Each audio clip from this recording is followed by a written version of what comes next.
ಸ್ನೇಹಿತರೆ, ನಮ್ಮ ವಿಡಿಯೋ ನೋಡುತ್ತಿದ್ದರೆ ದಯವಿಟ್ಟು ನಮ್ಮ ಚಾನೆಲ್ ಅನ್ನು ಸಬ್ಸ್ಕ್ರೈಬ್ ಮಾಡಿ. ನಿಮ್ಮ ಬೆಂಬಲವೇ ನಮ್ಮ ಶಕ್ತಿ. ಪ್ರತಿಯೊಂದು ಸಬ್ಸ್ಕ್ರಿಪ್ಷನ್ ನಮ್ಮನ್ನು ಇನ್ನಷ್ಟು ಉತ್ತಮ ವಿಷಯಗಳನ್ನು ತಯಾರಿಸಲು ಪ್ರೇರೇಪಿಸುತ್ತದೆ. ಹಾಗಾಗಿ ಸಬ್ಸ್ಕ್ರೈಬ್ ಮಾಡುವುದನ್ನು ಮರೆಯಬೇಡಿ. ನಮಸ್ಕಾರ ಗೆಳೆಯರೇ, ದೇಶ ಪ್ರೇಮಿಗಳೇ, ನಮ್ಮ ಯೂಟ್ಯೂಬ್ ಚಾನಲ್ಗೆ ಸ್ವಾಗತ ನಿಮಗೆ.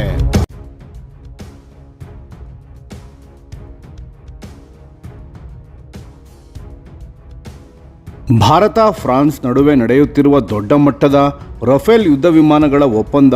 ಇದು ಕೇವಲ ವಿಮಾನದ ಖರೀದಿ ಅಲ್ಲ, ಇದು ಭಾರತದ ಸ್ವದೇಶಿ ಏರೋಸ್ಪೇಸ್ ಶಕ್ತಿಯನ್ನು ಬಲಪಡಿಸುವ ಮಹತ್ವದ ಹೆಜ್ಜೆಯಾಗಿದೆ. ವರದಿಗಳ ಪ್ರಕಾರ ಭಾರತವು ಫ್ರಾನ್ಸ್ನಿಂದ 114 ರಫೇಲ್ ಯುದ್ಧ ವಿಮಾನಗಳನ್ನು ಭಾರತೀಯ ವಾಯುಪಡೆಗಾಗಿ ಖರೀದಿಸುವ ಬಗ್ಗೆ ಮಾತುಕತೆ ನಡೆಸುತ್ತಿದೆ. ಆದರೆ ಈ ಡೀಲ್ನ ಅಸಲಿ ಅರ್ಥ ಇಲ್ಲಿ ಶುರುವಾಗುತ್ತದೆ. ಈ ಒಪ್ಪಂದದ ಮೂಲಕ ಭಾರತ ಕೇವಲ ಯುದ್ಧ ವಿಮಾನಗಳನ್ನು ಖರೀದಿಸುವುದಲ್ಲ, ರಫೇಲ್ ವಿಮಾನದ ಹಲವು ಸಿಸ್ಟಮ್ಗಳನ್ನು ಭಾರತದಲ್ಲೇ ನಿರ್ಮಾಣ ಮಾಡುವ ಲೈಸೆನ್ಸ್ ಕೂಡ ಪಡೆಯಲು ಮುಂದಾಗಿದೆ. ಅಂದರೆ make in India, self Reliance ಮತ್ತು ಸ್ವದೇಶಿ ತಂತ್ರಜ್ಞಾನಗಳ ಅಭಿವೃದ್ಧಿ, ಈ ಮೂರು ಒಂದೇ ದಿಕ್ಕಿನಲ್ಲಿ ಸಾಗುತ್ತಿವೆ. ಭಾರತೀಯ ವಾಯುಪಡೆ ತನ್ನ ಶಕ್ತಿಯನ್ನು ಆಧುನೀಕರಣಗೊಳಿಸುವ ಮತ್ತು ವಿಸ್ತರಿಸುವ ಗುರಿಯಲ್ಲಿದೆ. ಈ ಹೈ ಪರ್ಫಾರ್ಮೆನ್ಸ್ ಮಲ್ಟಿರೋಲ್ ಯುದ್ಧ ವಿಮಾನಗಳ ಆ ಗುರಿಗೆ ಬಲ ನೀಡುತ್ತವೆ. ಆದರೆ ನಿಜವಾದ ಲಾಭ ಏನೆಂದರೆ, ಈ ಯುದ್ಧ ವಿಮಾನಗಳ ಸಿಸ್ಟಮ್ಗಳನ್ನು ಭಾರತದಲ್ಲೇ ತಯಾರಿಸುವುದರಿಂದ ದೇಶದ ತಾಂತ್ರಿಕ ಸಾಮರ್ಥ್ಯ, ಉದ್ಯಮ ಕೌಶಲ್ಯ ಮತ್ತು ತಂತ್ರಜ್ಞಾನಗಳ ಸ್ವಾವಲಂಬನೆ ಬಹಳ ವೇಗವಾಗಿ ಬೆಳೆಯಲಿದೆ. ವರದಿಗಳ ಪ್ರಕಾರ ಭಾರತ ತನ್ನ ಸಪ್ಲೈ ಚೈನ್ ಅನ್ನು ಹೆಚ್ಚು ಸ್ವದೇಶೀಕರಣ ಮಾಡುವ ಬದ್ಧತೆಯಲ್ಲಿ, ಅಂದರೆ ವಿಮಾನಗಳ ಭಾಗಗಳ ನಿರ್ಮಾಣ, ಕಾಂಪೋನೆಂಟ್ಗಳ ತಯಾರಿಕೆ ಮತ್ತು ಹೆಚ್ಚಿನ ಯುದ್ಧ ವಿಮಾನಗಳ ಅಸೆಂಬ್ಲಿ, ಇವೆಲ್ಲವೂ ಭಾರತದಲ್ಲೇ ನಡೆಯಲಿದೆ. ಇದಕ್ಕೂ ಮೀರಿದ ಮಹತ್ವದ ವಿಷಯ ಏನೆಂದರೆ, ಫ್ರಾನ್ಸ್ ಕಂಪನಿ ಭಾರತದಲ್ಲಿ MRO ಮೇಂಟೆನೆನ್ಸ್, ರಿಪೇರ್ ಅಂಡ್ ಓವರ್ಹಾಲ್ ಕೇಂದ್ರ ಸ್ಥಾಪಿಸಲು ಸಿದ್ಧವಾಗಿದೆ. ಅಂದರೆ ರಫೇಲ್ ಯುದ್ಧ ವಿಮಾನಗಳ ಮೇಂಟೆನೆನ್ಸ್, ರಿಪೇರಿ ಹಾಗೂ ಸರ್ವಿಸಿಂಗ್ ಎಲ್ಲವೂ ಭಾರತದಲ್ಲೇ. ಭವಿಷ್ಯದಲ್ಲಿ ಇದು ಇತರ ದೇಶಗಳ ರಫೇಲ್ ವಿಮಾನಗಳಿಗೂ ಸೇವೆ ನೀಡುವ ಕೇಂದ್ರವಾಗಬಹುದು. ಇದರಿಂದ ಏನಾಗುತ್ತದೆ ಗೊತ್ತಾ? ಭಾರತೀಯ ಏರೋಸ್ಪೇಸ್ ಇಂಡಸ್ಟ್ರಿಗೆ ಹೊಸ ಕೌಶಲ್ಯಗಳು ಬರುತ್ತವೆ, ಸ್ಥಳೀಯ ಸಪ್ಲೈ ಚೈನ್ ಬಲವಾಗುತ್ತದೆ, ಭವಿಷ್ಯದಲ್ಲಿ ರಫ್ತು ಆದಾಯವು ಹೆಚ್ಚಾಗುವ ಸಾಧ್ಯತೆ ಇದೆ.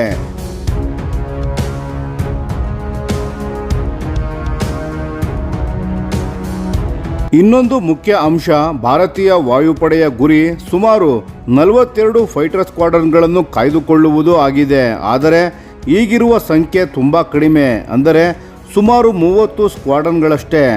ಈ ಹೊಸ ರಫೇಲ್ ಯುದ್ಧ ವಿಮಾನಗಳು, ಅದು ಭಾರತದಲ್ಲೇ ನಿರ್ಮಿತವಾದ ರಫೇಲ್ ಜೆಟ್ಗಳು, ಭಾರತೀಯ ವಾಯುಪಡೆಗೆ ನೇರವಾಗಿ ಕಾರ್ಯಾಚರಣೆಯ ಶಕ್ತಿಯನ್ನು ಹೆಚ್ಚಿಸುತ್ತವೆ. ಇದು ಕೇವಲ ಸಂಖ್ಯೆಯ ಹೆಚ್ಚಳವಲ್ಲ, ಇದು ಯುದ್ಧ ಸಿದ್ಧತೆ, ಕಂಬ್ಯಾಟ್ ರೆಡಿನೆಸ್ನಲ್ಲಿ ದೊಡ್ಡ ಜಿಗಿತವಾಗಲಿದೆ. ಹೌದು, ಈ ಯೋಜನೆಯಲ್ಲಿ ಕೆಲವು ಅಪಾಯಗಳು ಕೂಡ ಇವೆ. ದೊಡ್ಡ ಪ್ರಮಾಣದಲ್ಲಿ ನಿರ್ಮಾಣ ಮಾಡುವಾಗ ತಾಂತ್ರಿಕ ತಾಳಮೇಳಗಳು, ಟಾಲರೆನ್ಸ್ ಲೆವೆಲ್ಸ್ ಹಾಗೂ ಗುಣಮಟ್ಟ ನಿಯಂತ್ರಣ ಮತ್ತು ವೆಚ್ಚ ಹೆಚ್ಚಾಗುವ ಸಾಧ್ಯತೆ, ಇವೆಲ್ಲವೂ ಸವಾಲುಗಳಾಗಿವೆ. ಆದರೆ ದೊಡ್ಡ ಚಿತ್ರ ಏನೆಂದರೆ, ಈ ರಫೇಲ್ ಡೀಲ್ ಫ್ರಾನ್ಸ್ ಬಗ್ಗೆ ಮಾತ್ರ ಅಲ್ಲ, ವಿಮಾನಗಳ ಬಗ್ಗೆ ಮಾತ್ರವೂ ಅಲ್ಲ, ಇದು ಭಾರತಕ್ಕೆ ಒಂದು ಸ್ಟ್ರಾಟಜಿಕ್ ಸ್ಟಾಪ್ ಗ್ಯಾಪ್, ಅಂದರೆ ವಾಯುಪಡೆಯ ಸ್ಕ್ವಾಡ್ರನ್ಗಳ ಶಕ್ತಿಯನ್ನು ಕಾಪಾಡಿಕೊಳ್ಳಲು, ರಕ್ಷಣಾ ಸಾಮರ್ಥ್ಯದಲ್ಲಿ ಬ್ರೀತಿಂಗ್ ಸ್ಪೇಸ್ ಪಡೆಯಲು, ಸ್ವದೇಶಿ ಏರೋಸ್ಪೇಸ್ ಉದ್ಯಮವನ್ನು ಬಲಪಡಿಸಲು ಹಾಗೂ ಭವಿಷ್ಯದ ತಂತ್ರಜ್ಞಾನಗಳ ಸ್ವಾವಲಂಬನೆಗೆ ದಾರಿ ಮಾಡಿಕೊಡಲು. ಇದೇ ನಿಜವಾದ ಅರ್ಥದಲ್ಲಿ ಸ್ಟ್ರಾಟಜಿಕ್ ಆಟೋನಮಿಯಾಗಿದೆ. ಭಾರತ ಸ್ವತಂತ್ರವಾದಾಗಿನಿಂದಲೂ ನಮ್ಮ ತಂತ್ರಜ್ಞರ ಕನಸು ಏನಾಗಿತ್ತು ಅಂದರೆ, ನಾವು ನಮ್ಮ ರಕ್ಷಣೆಯನ್ನು ನಾವೇ ನಿರ್ವಹಿಸಬೇಕು, ನಮ್ಮ ತಂತ್ರಜ್ಞಾನ ನಮ್ಮದೇ ಆಗಿರಬೇಕು ಹಾಗೂ ನಮ್ಮ ಭದ್ರತೆ ನಮ್ಮ ಕೈಯಲ್ಲೇ ಇರಬೇಕು. ಈ ರಫೇಲ್ ಡೀಲ್ ಈ ಕನಸಿನ ದಿಕ್ಕಿನಲ್ಲಿ ಸಾಗುತ್ತಿರುವ ಒಂದು ದೊಡ್ಡ ಹೆಜ್ಜೆಯಾಗಿದೆ. ಸ್ನೇಹಿತರೆ, ಈ ಬಗ್ಗೆ ನಿಮ್ಮ ಅಭಿಪ್ರಾಯವನ್ನು ಕಮೆಂಟ್ ಮಾಡುವುದರ ಮೂಲಕ ತಿಳಿಸಿ. ಧನ್ಯವಾದಗಳು.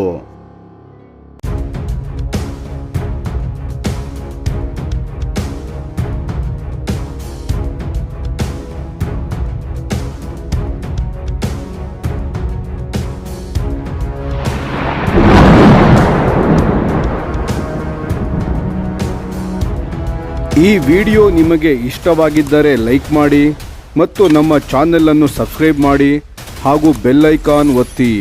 ಯಾವ ಅಪ್ಡೇಟ್ಗೂ ಮಿಸ್ ಆಗಬೇಡಿ. ಡಿಫೆನ್ಸ್ ಸುದ್ದಿಗಳನ್ನು ತ್ವರಿತವಾಗಿ ಪಡೆಯಿರಿ. ನಿಮ್ಮ ಬೆಂಬಲವೇ ನಮ್ಮ ಶಕ್ತಿ. ಭಾರತ ಬಲಿಷ್ಠವಾಗಲಿ ಎಂದು ಆಶಿಸುತ್ತಾ ಭಾರತ ಮಾತೆಗೆ ಜೈ. ಧನ್ಯವಾದಗಳು.